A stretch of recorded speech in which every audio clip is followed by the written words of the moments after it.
হতভাগা, এখানে বসে কি লেখাচোকা করছিস? হ্যাঁ, মা বাবু আমাকে কয়েকটা হিসেব কষে রাখতে দিয়ে গেছেন, তাই করছি। ও মা, তাই বুঝি? বাবা বা, খুব ভালো খুব ভালো। কাজে কমে তোর মতিগতি হয়েছে দেখে মনটা বড্ড ভালো লাগছে রে সমু। বলি কি, মনে থাকতে থাকে তোকে একখানা কথা আমি বলে যাই।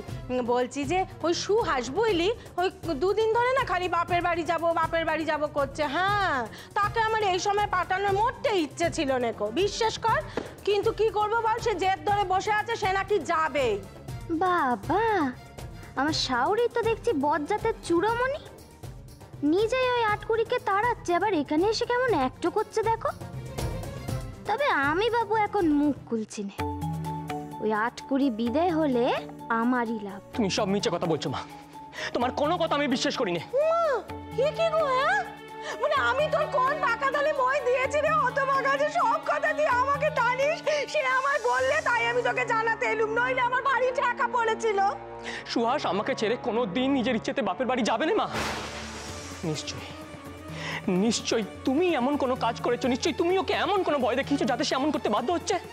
হায় হায় গো রাধা মাধব, তুমি দেখো ঠাকুর কেমন ছেলে আমি পেটে ধরেছি, দেখো।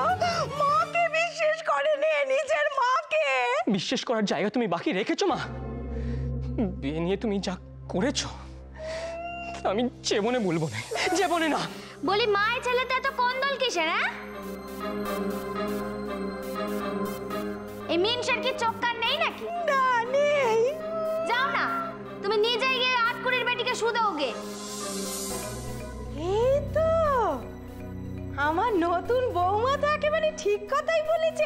কি বুদ্ধি দেখো মেয়েটার, কি বুদ্ধি, ঠিক বলেছে। যা যা, তুই গে সুভাষকে শুধো, তাহলেই জানতে পারবি আমি মিথ্যে বলছি কি সত্যি বলছি। কি যমুনে, যা যা। বেশ, আমি তাই জিজ্ঞেস করবো।